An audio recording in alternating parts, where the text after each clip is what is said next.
Hello and welcome to Ditching Hourly. I'm Jonathan Stark. Today I am joined by guest Jason Troyer. Jason, welcome to the show. Hey, thanks for having me. So, could you start off by telling folks a little bit about who you are and what you do?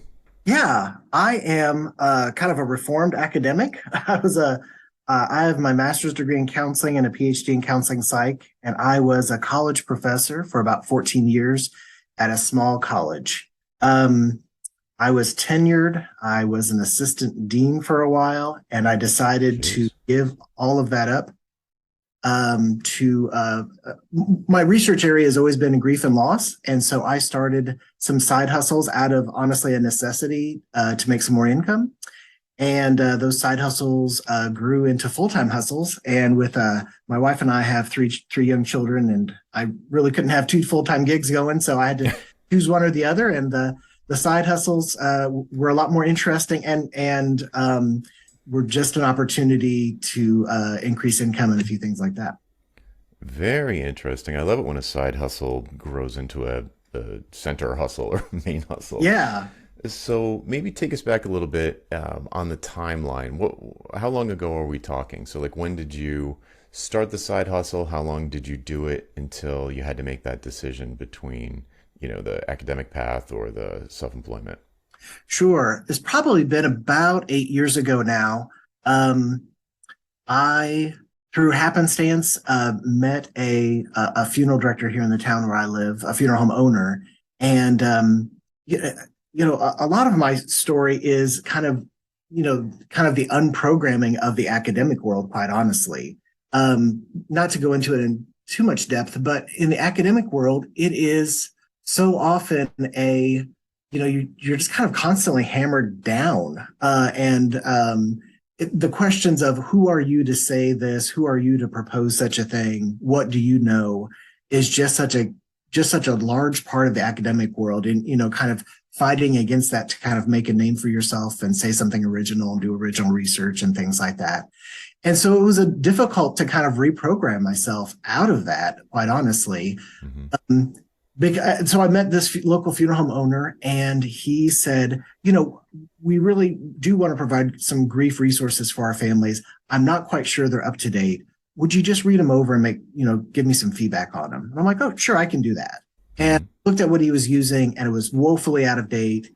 And I told him so, and he just said, if you could write something better, I would. Kind of short pamphlets and booklets is what we're talking about here. Right. He's like, if you could create something better, I'd buy it from you. And I thought, well, I'm not the big names in grief and loss, the people that I'm citing in my research and things like that, but I can do better than what you're doing now. Right. And I had just gotten back from a conference where I had spent like a year, more than a year, on a research project. I probably presented to 15 people in the room. They politely clapped at the end, and I walked away thinking, no one is going to ever see this research. No one, this is not going to touch anyone's life whatsoever. And so those things coming together, it's like I could actually write something that would actually make a difference in someone's life, and someone would pay me for it. And that was Hmm. absolutely the light bulb moment. Right. That's awesome. Great. Well, take us through the timeline. What happened? Sure. Yeah. What? So that was about 7 years ago. And I started creating, grief support materials that the funeral home could then give to the families. What I completely underestimated was that every profession in the world, including funeral service, has professional associations and connections. And as soon as one person starts doing something a little bit different, other folks start saying, well, can you do it for us? Um, I being someone who lectured in front of college students for 14 years, I was pretty comfortable with public speaking, and I can put together a PowerPoint. And so I pretty quickly saw that providing presentations at professional conferences was a good way to get in front of folks, and a way that I felt pretty comfortable with right away. And so, and then I just started listening. I went to some professional conferences. I started seeking out those speaking gigs. And then I listened to the funeral professionals and the folks that I came across for some of their problems. And then I would craft my new presentations based on what they said their problems were, if it was close to my wheelhouse. But it, Shocking. yeah, I Rocket make it science. sound like it was like a pretty easy process right now, but it has been a constant I don't think I can overemphasize again, the reprogramming, which is I haven't written a peer reviewed paper on this. I'm not the national expert on X, Y, and Z. Right. Given the fact that there's no one else doing this right now, it's time to step into that space.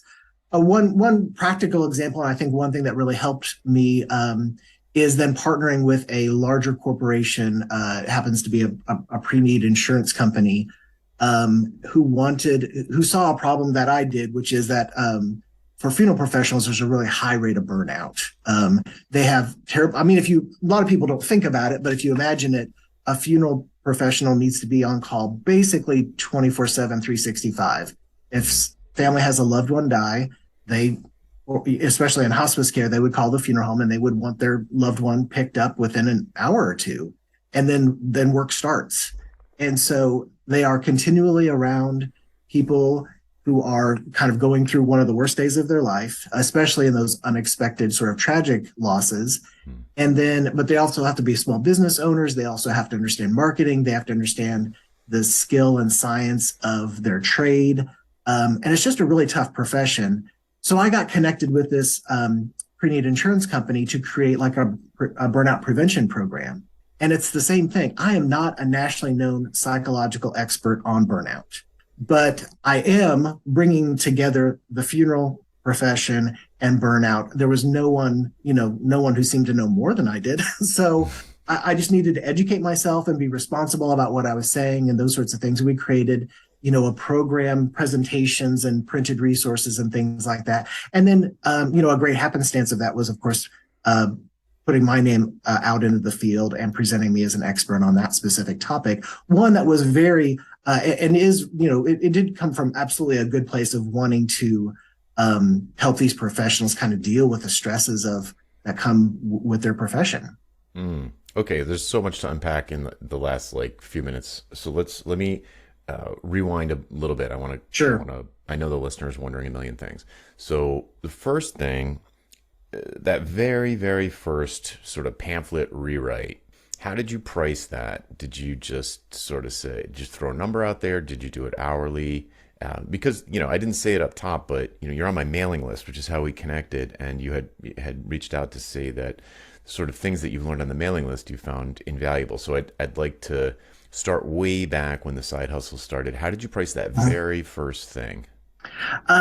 Early on, I basically saw that as an opportunity to, and thankfully, that funeral home owner, who's now a good friend of mine, basically said, "You write it, you're going to own it. I'm going to buy it from you. Oh. If you can sell it to other folks, go for it. I'd rather you not sell it to my competitor who's, 5 blocks away, but what else in the country, you can go for it." And so I did. I priced it based off of there were similar products in the field, and so but I priced it similar to those sorts of things. But it's been a constant battle of that's another part of, sorry to jump around a little bit, but to the academic side of things and kind of reprogramming. As a professor, I got paid a steady paycheck. Whether they were, honestly, I taught classes with 5 students or with 60 students, I would get paid the regular paycheck, and I didn't. Well, especially once I got tenure, I didn't have to care so much about how much value I was providing. I always wanted to provide good value to my college students, but it wasn't directly connected to my income. And I've had to learn to value my expertise.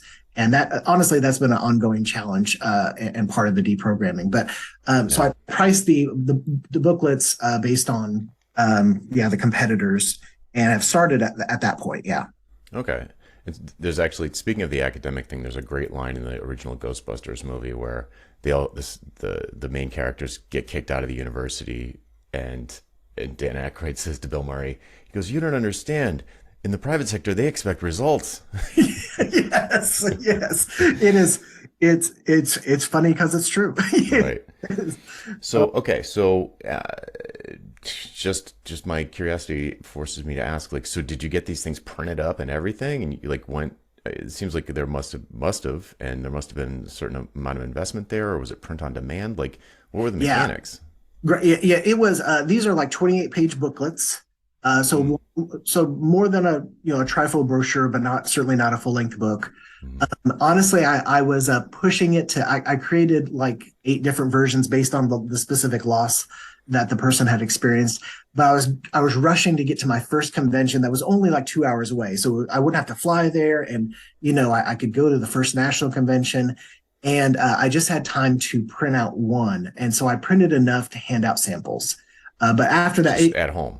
yeah, it has been a pretty much mostly print on demand, print maybe 1,000 at a time to have around the house, but a fair number of my customers, I learned very quickly I should design those so that they could be customized with the logo of the business that was sponsoring it, Mm, because they're seeing it as a marketing, of course, in addition to support for the family. So, right.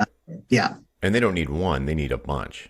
Right. Yeah. Yeah. There's, a medium-sized funeral home, might see 200 families in a year. Mm. A large funeral home might see 600, 1,000, 1,500. Okay, so they're buying boxes of these They're things. by boxes. Yeah. Yep. All right, great. Okay, cool. That's super helpful. Okay, so another thing you touched on was the trade association thing, and I don't want that to get passed over.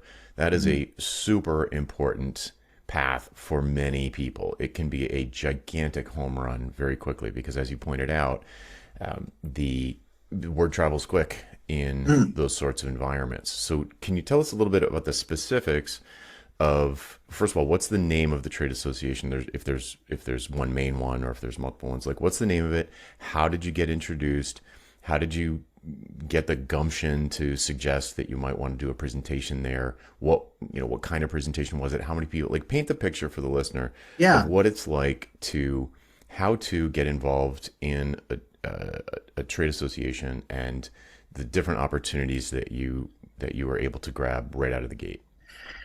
Yeah, and the two main national associations for funeral and cemeteries are the National Funeral Directors Association and the International Cemetery Cremation and Funeral Association. And so I started with the NFDA, that a significant, the majority of funeral homes in the United States belong to, and they have a national conference and then have state associations as well. One thing that certainly helped was the academic background, and the doctorate does help, I think, in getting those speaking gigs. Hmm.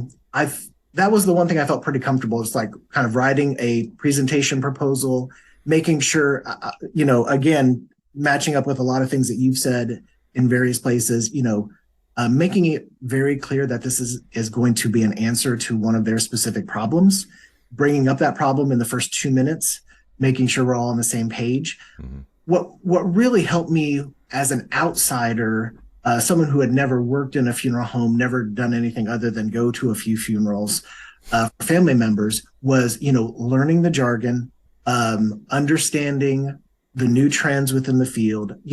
I'm constantly shocked that people will try to break into a new industry like that and won't read like the trade publications. Yeah, I Or was going to ask, like, so this is yeah, that how you did it? You read the trade pubs? yeah. Hmm. Yeah, just talk to any funeral director who would want to talk, and just do a lot of listening and asking a lot of questions, shadowing, all sorts of things like that. Hmm. Give a presentation. I've seen other folks give a presentation on some of the same topics that I do. The huge difference is that I use funeral director language and examples in my presentations, as opposed to the typical therapist examples. That's giant. It's giant. It's it's yeah. It's like going to a conference and presenting in English to a crowd of Spanish speakers. It doesn't make sense. Yes. The So, the adage of I won't listen to a word you say, or it won't really sink in until I know you understand my world and you kind of care about where I'm coming from. It mhm, couldn't be truer. right, totally. All right. So, did you get an introduction to someone at the NFDA, or did you just cold submit, like, to a request for papers for the conference, or did you get into the? Did you try and write for the publication itself? Like, what was the exact, if you can remember, do you remember Sure. your exact path in? Like, how did you crack through? How hard was Yeah. it? That's a great question. I lucked out. The funeral home that I'm talking about happened to be known as one of the much top 5% most innovative funeral homes in the country. Hmm. And they had made a name for themselves. Their staff were active in national organizations and on committees. And so even though by dumb luck, I happened to get connected to one of the organizations that could really connect me with that national organization. And that was a huge leg up. Hmm. It was just kind of there waiting for me. Otherwise, now, since then, I've worked to kind of create those relationships and build from that, and I've certainly put in the work to do that. But there was a lot of luck at the beginning that I didn't have to kind of additionally seek out, and so I had some trust. I think I delivered some really good presentations. They got good feedback on them, and then it started to kind of build on its own. Cool. So before we move on from that, for folks listening that want almost like a step by step anecdote or like more of a long form story about how someone else did a similar thing, you can search the podcast feed for my interview with Paul Boag, who had just a masterful, less luck, more grunt work, and it's a bit of a long game, but it's a great episode. If you're like, geez, I should probably do this. If you're thinking to yourself, I should probably look into trade associations for the ideal buyers that are on my list, and you find one, but then it almost seems impenetrable. Like, how do I get in here? I don't even understand the lingo or any of that stuff. Like, go find that interview with Paul Boag. Okay, so the next thing that you've mentioned a couple of times, many times already, is the listening piece. So tell people what you mean. Unpack that even more. It's like, let's say it's like, well, duh, when I'm in a conversation, I'm listening, but maybe you're just really waiting for your chance to talk. So what do you mean when you say really listen? When that first national convention, I didn't even have all those booklets created yet. I had one sample copy that I was handing out, and I was standing at the booth. And you got a booth. At a booth, yeah, but went ahead and invested in a booth. And I've got my wife and I are standing there. We have no idea what we're doing. All that I'm handing these out and saying I sell them for this price. And someone comes up to me and says, "Well, do you send these out to our families for us?" And I say, "No, you buy them in bulk. I'll put your logo on if you want, and then you can just hand them to your families." Me thinking that's cheap and effective. That's the cheapest way to do it. You just hand them to your families. They're going to be there. Right.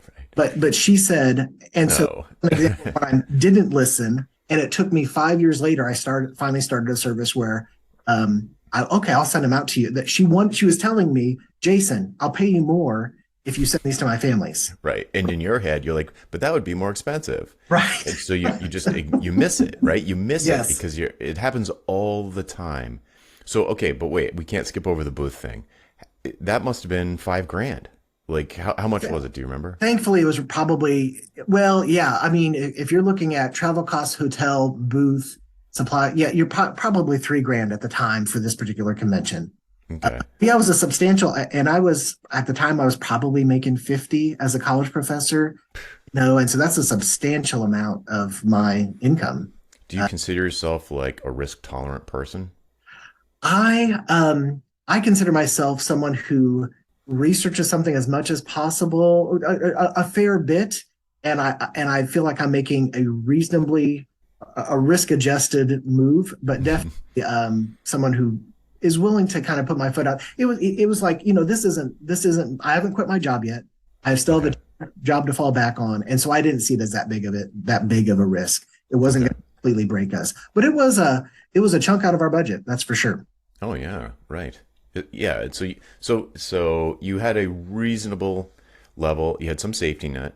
You're like, this isn't going to break us, and you had some reasonable level of confidence that it was the right thing to do. Maybe not pay off immediately, but it was the right thing to do. Right. And I didn't buy, like, I didn't pre-print 20,000 booklets, or I didn't have a huge inventory that was, waiting to be sold, had to be sold to pay the bill or anything like that. So I felt like it was mostly an investment of time and a decent check, but not awful, not awful. So when you said you had one, do you mean you had a bunch of copies of one of the 8, or you literally had one copy? No, I had like 500 copies of the same booklet. Like it was literally the loss of a husband. So it was the booklet for someone who's widowed, and I have like the loss of a parent or loss of a child. Those weren't quite ready yet. But this convention, the national convention, coming to within 2 hours of me was a real rare event. So I didn't want to wait a year. Yeah. and then have to fly somewhere. And all of a sudden, my expenses just went up like crazy just to get my Yeah, foot. that would have been five, right? Yeah, yeah. So okay, I want a really clear picture of this. Okay, so just so forgive me No, for no. perhaps wallowing in the details, but these were 8.5 by 11 printouts that like you made a PDF and you printed them out at home on a laser printer. These were, I did go ahead and invest in a friend's wife was a graphic designer. So Hmm. these are 5.5 by 8.5, kind of, the page folded over, Got it. good size for a booklet. Yeah. Like And saddle stitch staple, stapled. staple stitch. Yeah. Yeah. Yeah. Okay, and compared to what you're producing now, like how did they look? Were they like okay, or did they look cheesy, or did they look pretty good? I'm skipping over. I actually created a pet loss booklet, and the first version was awful. And then I realized I do need to the one. I'm usually kind of a shoestring budget, kind of do it myself if I can. But I Mhm. realized that I needed the professional graphic designer, and so this version looked pretty good. Look, Okay. I still sell them. I think they look excellent, actually. Um, but the first version that I had, I'd hired a recent graduate of our college who you know, I thought might do a good job, and I would give him some work, but pay him a reasonable amount, but not maybe the rate of necessarily a full time designer, Hmm. because it was just kind of I was willing to wait for a while and give him lots of feedback, and it just didn't turn out. Okay. So you ponied up. Yeah, Okay, and then like if I looked at a picture of you and your wife sitting at the booth, what would I see? Was there like drape behind you? Was it you and two folding chairs and like a folding table with nothing on it except for these? Like, did like how much went into? It couldn't have been too much if it was only 3 grand. So yeah. Well, now that you mentioned, I did go ahead and get the booth backdrop because I'd literally looked up pictures of this convention from previous years, on social media and stuff like that. What do other people? I've never been there, but what do they have? Are there some videos? It looked like people. what did they wear? Yeah, yeah. Right. And it looked like the serious folks had, a backdrop. And so I did go ahead and invest one of those booth backdrops. Mhm. I came up with a name for the company because I thought I had to make it sound like I was bigger than just a one man shop. Did I've you have a since website and stuff too? I had a very basic kind of one pager website. Yeah. Great. This is so. I hate to drag you through it, but like these are all questions that people are like get overwhelmed with the Yeah. idea of the expense, the complexity, the moving parts. Do I need this? Do I not need this? How big do I want to appear? How much do I want to put into this? And like, can I DIY it? How much of a shoestring can I go on? And you know, getting a booth. I've done the booth thing with other people before, not never for myself, but I've done it before, and it's got some pros and cons. Mhm. I mean, it's a very quick way to get in front of your ideal buyer, assuming you know who your ideal buyer is, which you clearly did. It's Mhm. a very quick way to write a check, and boom, there you are. Like you're there. You're rubbing elbows. You're listening to the lingo. You're getting your finger on the pulse of concerns and trends, and you're meeting people, perhaps making connections. So if you're pretty sure, like you were, if you're pretty sure that this is a staged bet, not a safe bet, but like, no, I've done some research and this feels like it's probably a good idea. Your wife was obviously bought in; she was there, so Mhm. there was probably no big fight there, and it's like, all right, let's try this. And so I am curious, while you were there, did you meet people? No, let me back up. How many days was it? How many days did you have the booth? It's a 4 day conference. The expo part of it is 3 days. All right. So are you still in contact or still have clients from those 3 days? I have people that I met that are important connections, and I have done business with. However, I can't believe I didn't remember this part of the story until you were talking just now. I walked away from that first show with zero sales, absolutely zero. How were you feeling about that? Just the wind completely knocked out of me. Okay. Good. Completely knocked out of me. Okay. When did that feeling change? How long did it take for that feeling for it to be like, oh, I actually did plant some seeds that day or those days? Um, it was probably uh, a week or two. I think it was a week or two. I felt like I think coming away from that, I think I realized, or the story I was telling myself was, I need to develop a stronger relationship with these folks before they're going to buy something from me. And the other thing I realized is the classic. I was selling vitamins instead of aspirin. Aspirin. Yep. Yeah. Okay, so Did I did steal that from you? I think I told the, yeah. no, I think I stole that from someone Oh, who okay. probably died in the 50s. Yeah. That's an old marketing thing. So okay. Did you actively collect people? Did you have like a little candy bowl? It was like, drop your business card in here for a chance to win a free box of, or anything like that to collect contact information or a sign up sheet or anything? Nothing. Okay. Okay. Yeah. So what happened My the goal week? was to, I was standing out in the hall, kind of on the edge, my goal was to try to get, like, I had 500 sample copies of the booklets. I'm like, if they see this and they see how good it is, then they'll want to buy it, was the thought at the time. Got it. You were actually selling them at the booth.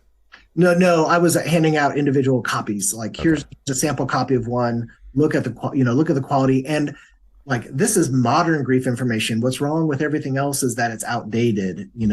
and I don't know how they were going to know that other than me telling them. But Hmm. I was trying. In mind, that's the story. Got it.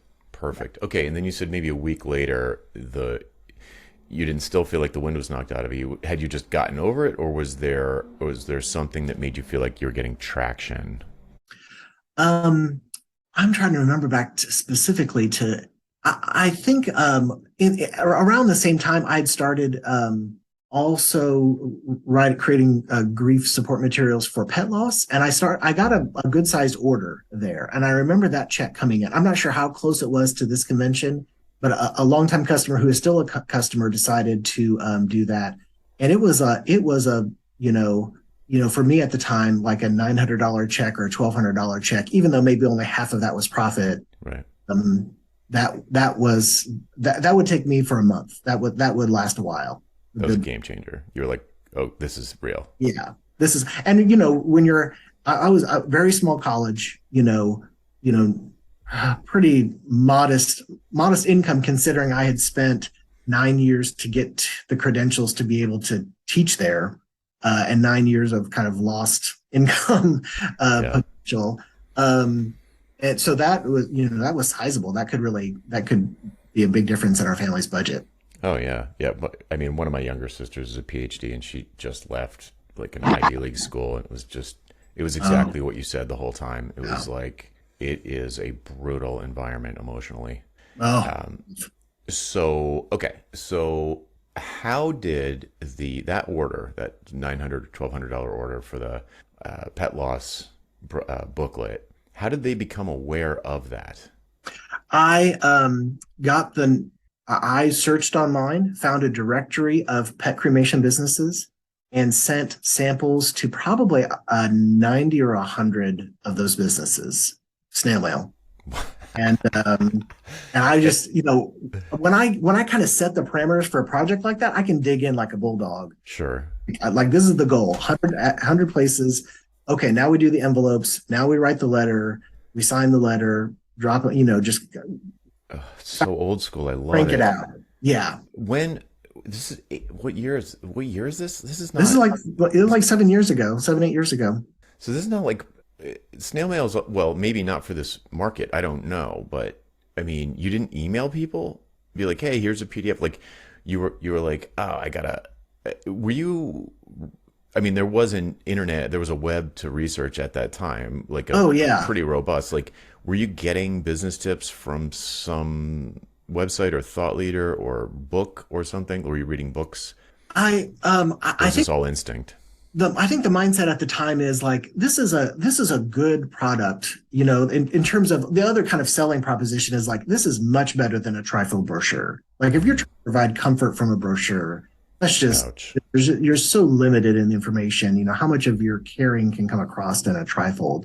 And so I think the mindset was always, if they get this in their hands, if they see, I was proud of the design. I've come up with new versions just this year that are shorter for economic reasons, but Hmm. I still use the same design because I still get compliments on it. So I felt like this was a step up, if they Hmm. wanted to do that. Yeah, I mean, just the form factor of a trifold brochure, given the situation that they're going through, feels so weak. Yeah, It's it like, kind of like an oncologist, like here's your cancer diagnosis and here's your brochure kind of a thing. It's just like it's way too heavy to trust to a brochure. Yeah, it feels like you almost want something a little bit that feels a little more substantial. I don't know.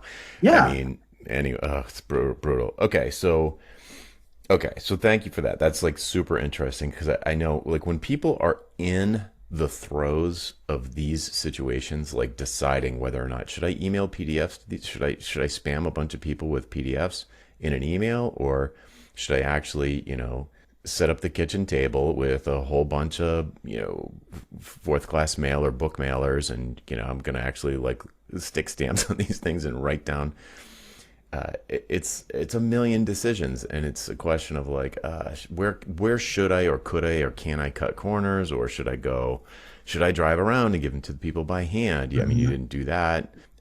So anyway, I know that it's a when you have this sort of side hustle thing going, there's just a billion decisions. There's so much uncertainty. You don't know. You don't want to spend too much on something that's not going to work, or too little and kind of cut yourself off at the legs. So it's just super fascinating. I love stories like this. Okay, Mhm. so what happened next? What happened after the pet loss sale? Was Um, that gasoline on a fire? And you're like, all right, like how uh, long did it take from that point to you deciding to leave academia? it was probably about 3 years. I slowly started to get a few booklet orders, and then of course this is they give them out to families, so these are in most cases it's recurring business, but Yeah. certainly not enough to replace my income. I got to the point where I was doing probably eight or ten conventions a year where I was speaking, and I was getting paid a modest amount to do that. Basically, what I did was leverage speaking to that would they would pay for my travel to be there, pay me to Mhm. speak. Sometimes I would get either a free or reduced booth space. And so I was making a little bit of money to spend time to try to gain customers. And so Mhm.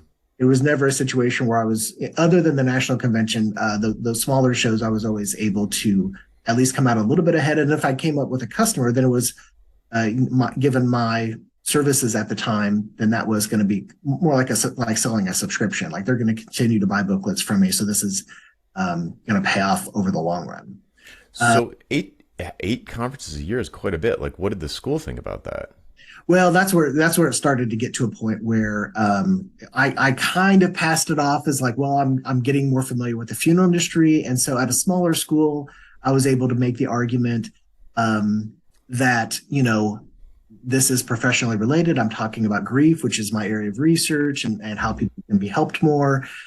So the topic itself, of course, wasn't a sales presentation. I could say I'm providing this continuing education, but it was getting to the point where no one had said anything, but where I felt like I was not uh, living up to my end of the deal and asking for a fair amount of time off. Uh, Hmm. Yeah, Professors somewhat flexible, but there are limits. There's also limits to what I was willing to do and still take a paycheck from them. exactly. Right. Hey, but you're tenured. You're in. Yeah, yeah. I mean, I So really could have pushed it pretty hard if I had that mindset, I guess. sure. Okay, great. So let's fast forward to the point where 3 years later, you're like, okay, I can. Was it that you felt like you could replace your professor income with the side hustle and make it your main hustle, or was it like because you've been getting money from the side hustle, so maybe you're making like were you making so much from the side hustle that you could kind of like come out ahead in a sense?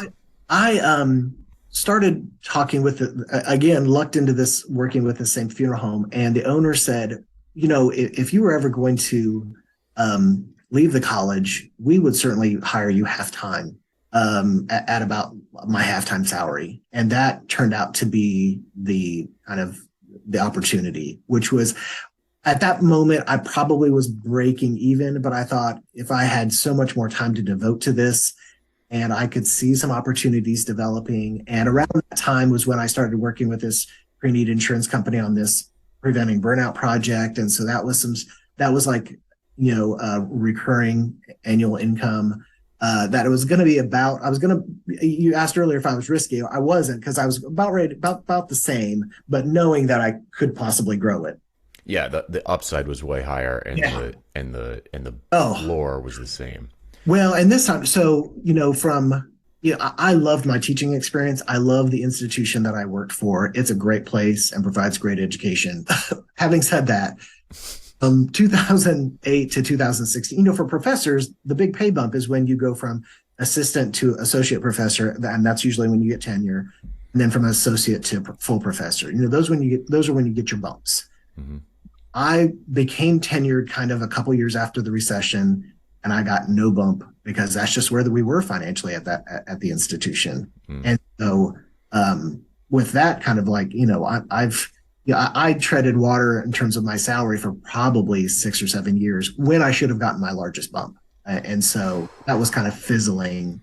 And I'm like, I've got to, my wife was staying home with our children.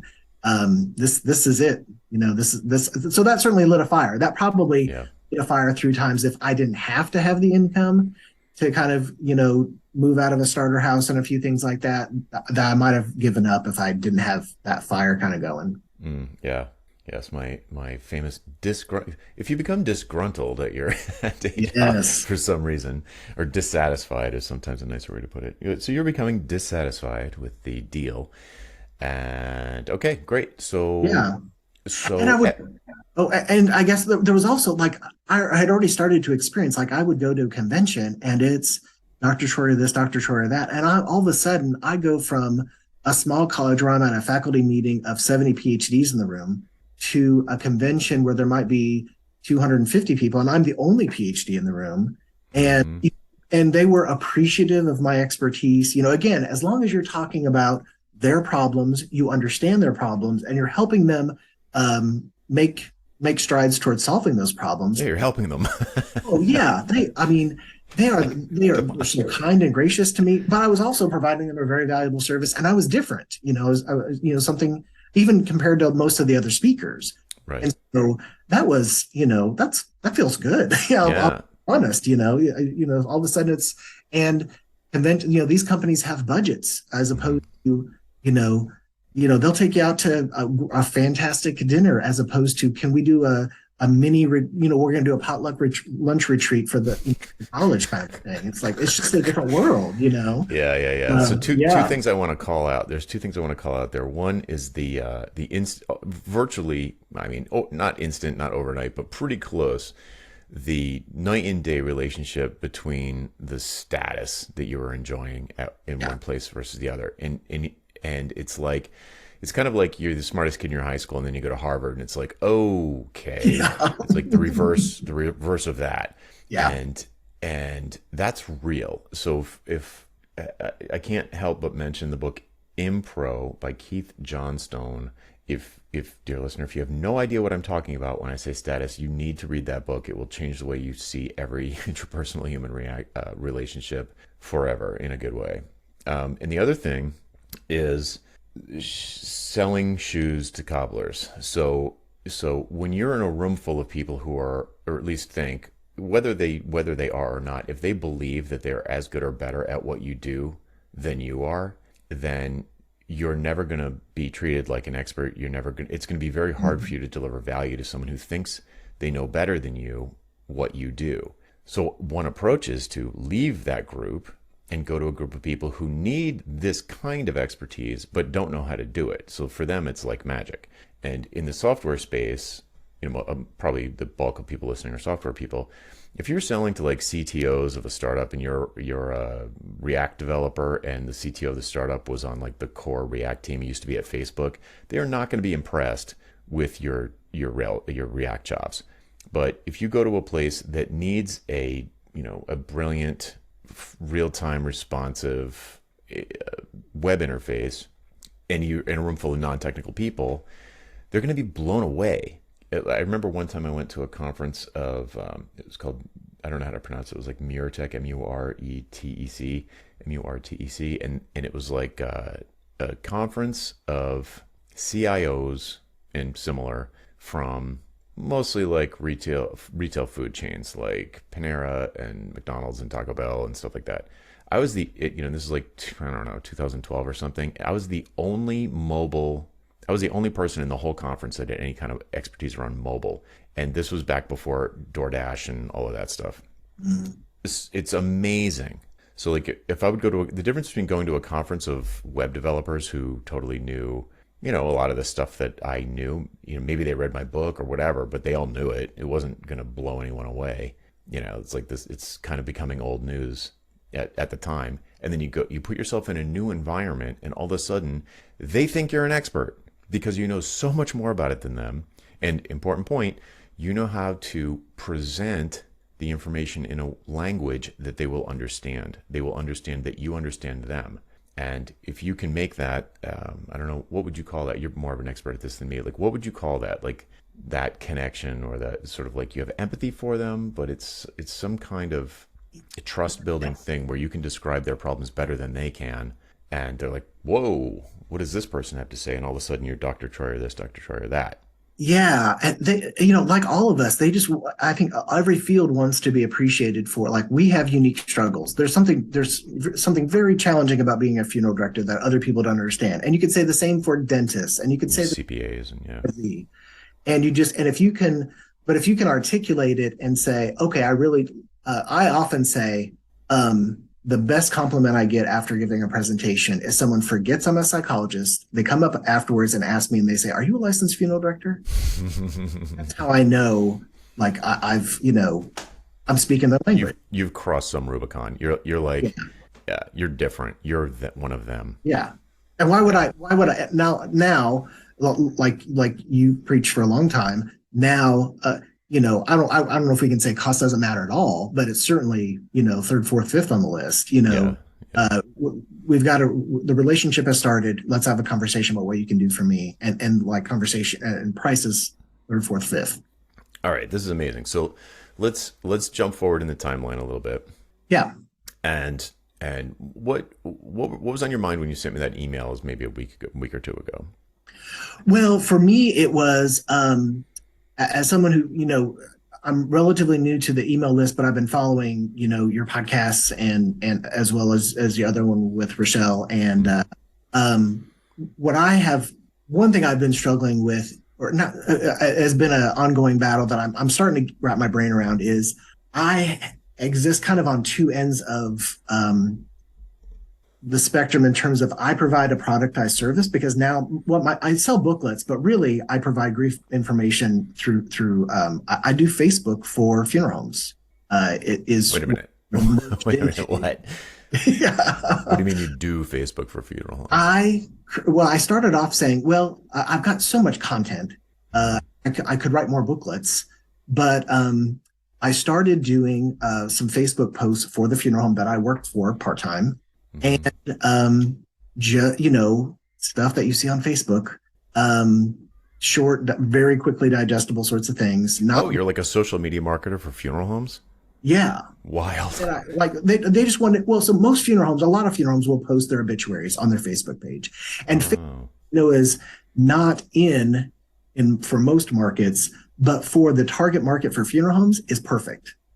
People over 50, that's exactly who they tend to be talking with. Right. And so, you talk about grandparents following their grandkids on Facebook or whoever's still around on Facebook. That's exactly the market funeral homes are going for. That cares about pre-planning their funeral and things like that, and looking at obituaries of other people in their town and who did they choose? Which funeral home did they choose to serve them?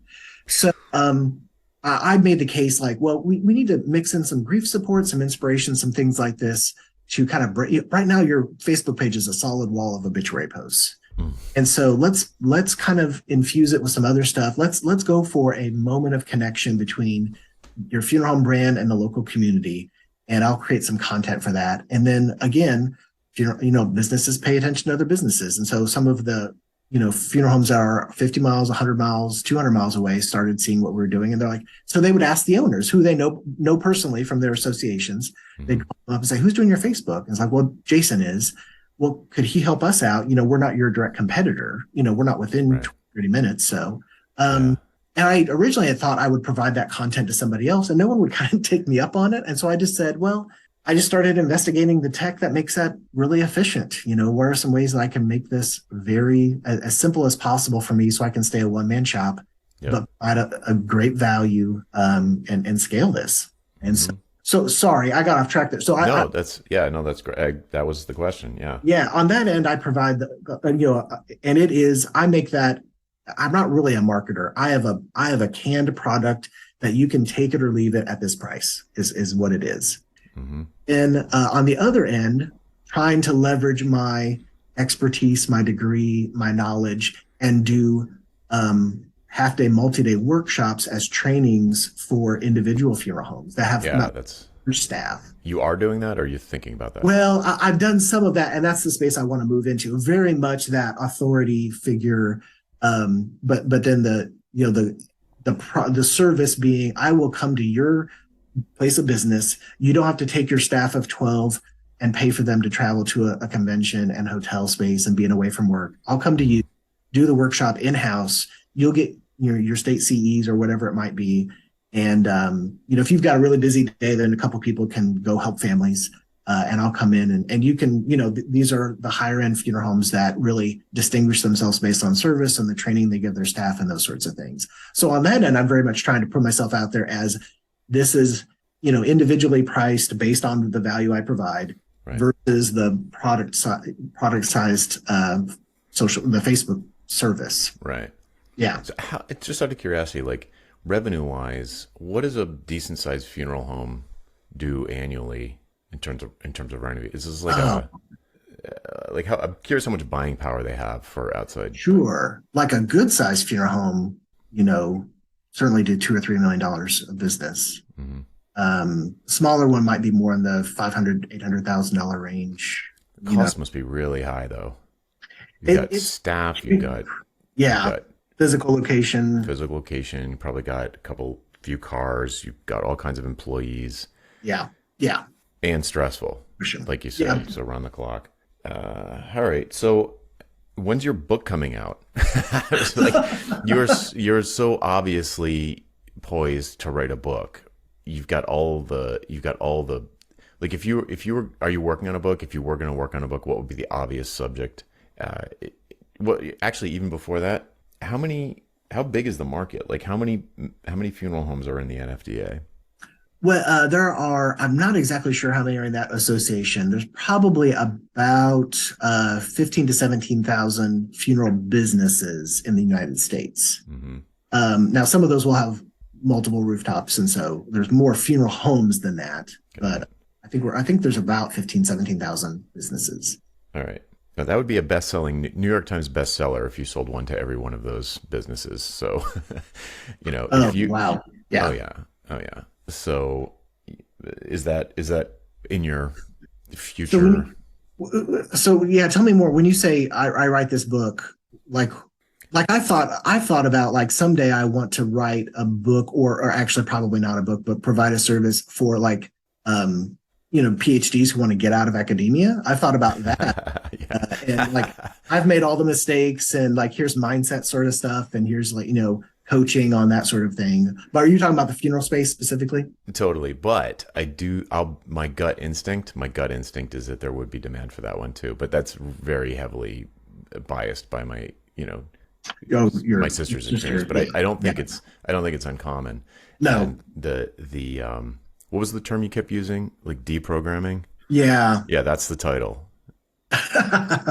Deprogramming from academia or something like that. That's a Oh, great title. nice. That'd be very you'd be on the morning shows with that one, I think. Or maybe Yeah. not. It's not that mass market, but that's an interesting one. But the fact that you've mentioned that you sort of enjoy this kind of high status Dr. Troyer thing in this environment. They see you as one of their own. They confuse you with one of their own, and you've been speaking. You connected with all these different businesses. You are selling stuff. You've been selling stuff. You know that it's delivering value. You're getting You mentioned that you're getting recurring purchases, so people are feeling the value. Like they're like, yes, this is worth it.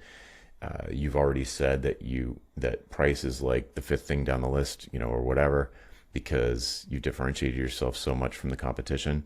So you really, and just being tied into the association, you're set up to take that next step from expert to authority, where you become the, I don't know what it is exactly. It's like the grief counselor for the grief counselor guy for funeral home directors or something. It's like it's right there. It's like a clear, maybe not next step like tomorrow, but it would be it's a clear addition to your sort of product ladder if you've got an idea. If you're like, oh, if I look back and I think of my sort of content solar system, or I think, you're a good listener, it's like, what is the thing that all of these people wrestle with? What is the thing they all wrestle with that's in your area of expertise? It's not going to be like their IT.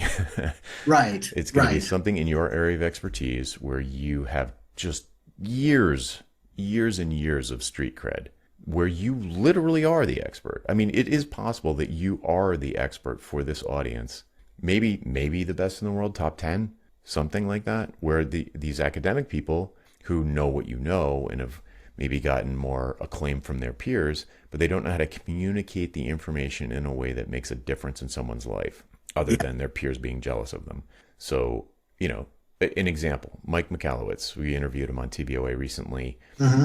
and his book Profit First is the primary colors of business finance. I mean, it is so basic, but that's exactly what that group needs. I'm one of them. I'm like, I talked to a CPA about the book, and he's like, "Yeah, I'm familiar with it," but it's like, why would you do that? You could just use your P&L. And L. And I'm like, I don't even know where to find my P&L. He's like, what?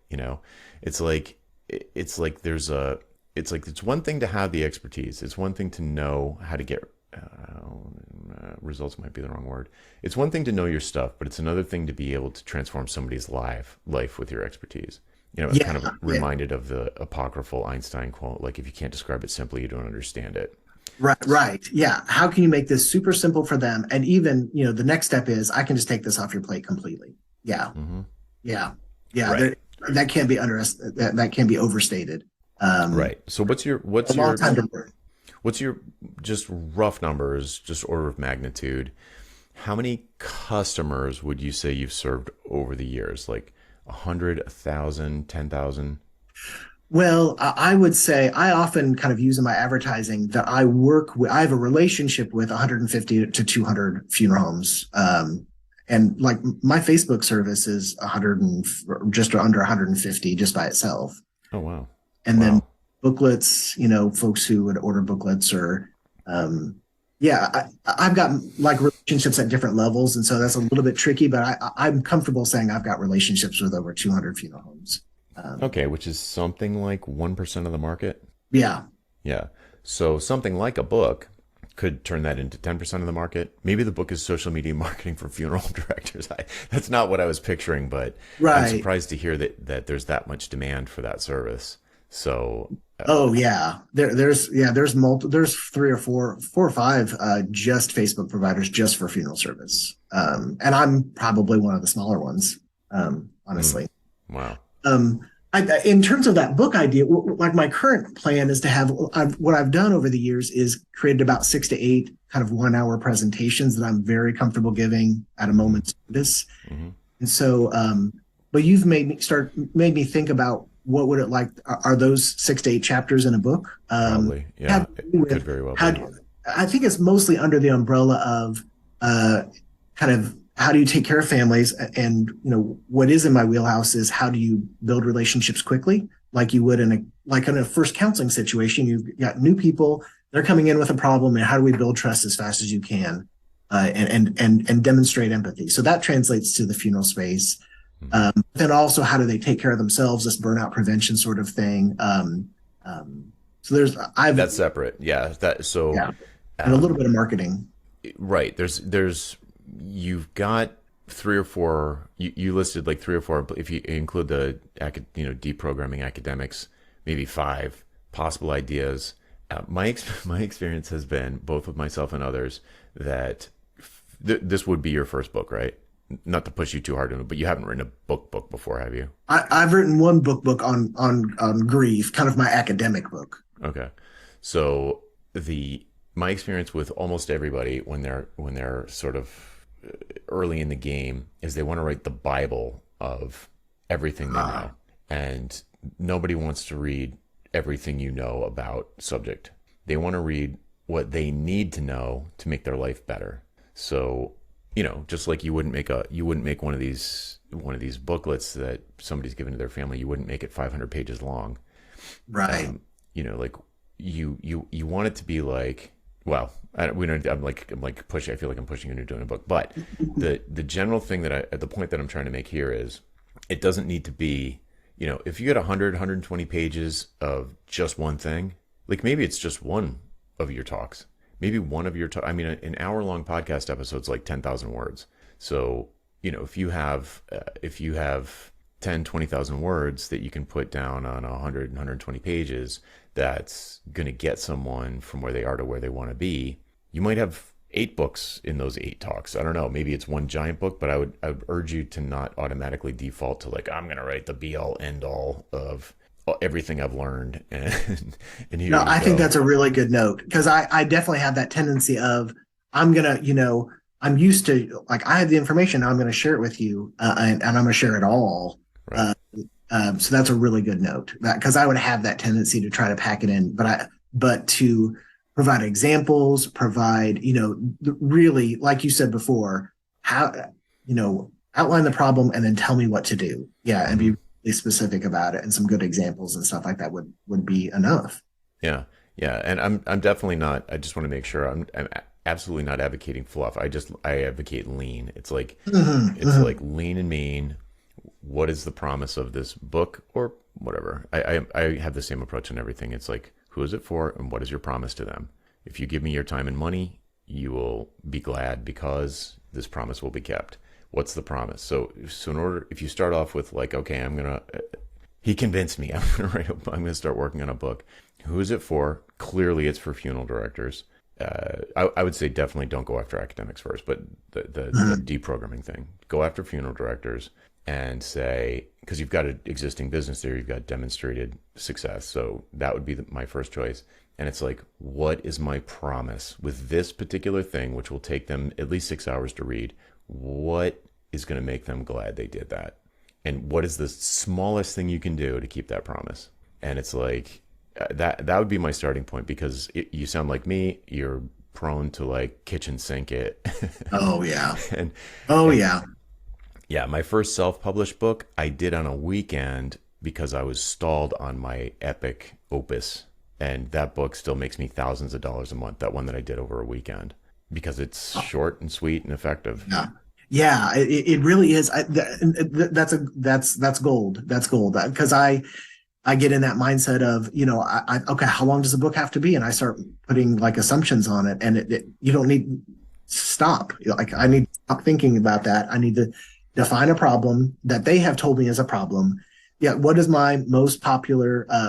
Well, like my most popular presentation right now is one I call Families Gone Wild, Diffusing Conflict in the Arrangement Room. So the arrangement room is when the family comes together to plan the funeral. And what funeral directors have what they kept on saying at conventions is, you won't believe the family that came in last week and how much they almost came to a fist fight Yeah. in the funeral home because they can't agree on stuff. Oh, Okay. And that's my most popular presentation right now. Here are 6 things you can do that we take from counselors and family therapists who also are dealing with families in conflict to yeah. kind of keep things low, to keep them under control. I love it. Yeah, Yeah. it's very specific. That sounds like a very specific, but it also feels like there's tons of nuance. You can probably go deep into a lot of things. You flesh it out, not fluffy, but include anecdotes to make it real to the Yeah, yeah. reader. Yeah, that totally sounds like a promise. It totally sounds like someone would be on their way to a conference one of these conferences and like see it in an airport bookstore and be like, oh, no brainer. I'm definitely getting this. Yeah, I definitely have this problem. This thing's making the promise, and I'll read it and maybe I'll give it. If it keeps the promise, I'm gonna recommend it to other people and give it 5 stars. And you know, yeah, Yeah, and it's not at all a big leap to then say my entire staff needs this training. Dr. Schroeder, come in and do a workshop. We need it hands. exactly. Yeah, Yes. yeah, Yeah, and then you get an assistant to babysit your social media marketing automation, and you stop doing mhm, that. yeah, yeah. It's gold. You start keynoting the NFDA instead of just having a It'd be nice. right. It'd be nice. Yeah. Cool. This is amazing. This is what a great story. I mean, it's it's a topic that makes people uncomfortable, but it's one of the realest thing out there. So, super happy to have folks like you fighting the fight, translating the academic to the practical. Yeah, and it's worked out well, and I've learned so much, and I'm having a lot of. I mean, you don't think of this term with the funeral industry, but I'm having lots of fun. I love working with these people. They are the salt of the earth in terms of, they are the people who are willing in a small town in South Dakota, stay living in that small town. They will go out at 2 in the morning on Christmas Eve Dude. and visit their local loved one to take a decedent out, and then care for them, and and practice their craft, and do what they do, and be there with that family through those terrible days. And so they are, I really like, and I know that's something I've taken from you. You've got to really enjoy the people you work with, and I do. But they've got significant enough problems that I can help with, and it's been fun. It's been fun. Mm, that's amazing. And rewarding. Maybe that's a better way. It's been rewarding, personally fulfilling to kind of see, yeah, these people say, as opposed to trying to convince a group of 20-year-old college students to kind of wake up so that I can do a Psych 101 lecture. Yeah. Funeral professionals who walk. I was at a convention up in New York 2 weeks ago, and I filled it was a smaller breakout session, but I filled the room twice, and it's just like, this is something with that same topic that I just Yeah. mentioned, and that's really great. Like, they're taking notes that, like, they Mm. want to learn this stuff because it's going to help them, and so Yeah, that's they're just, on the front lines. I mean, this is yeah, going to be directly applicable immediately. yeah, Yeah.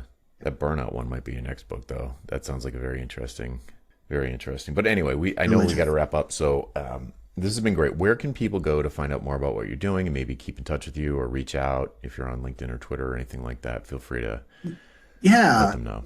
if they're curious about, like, the business side, and just, like, how does this guy kind of, uh, share his products and services, that's jasontroyer.com. And of course, that is geared towards funeral professionals, so that's not for everyone. But if someone's looking for an example of how this guy do it, if someone needs some free support, and them or someone they know is going through a tough time with grief, I do have griefplan.com. Just the two words together, griefplan. .com has some free resources over there for folks who are struggling with grief.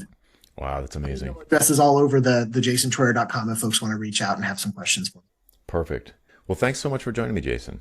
Thanks for the opportunity, Jonathan. I really, really appreciate the chance to share my story. All right, folks, that's it for this week. I'm Jonathan Stark, and I hope you join me again next time for Ditching Hourly. Bye.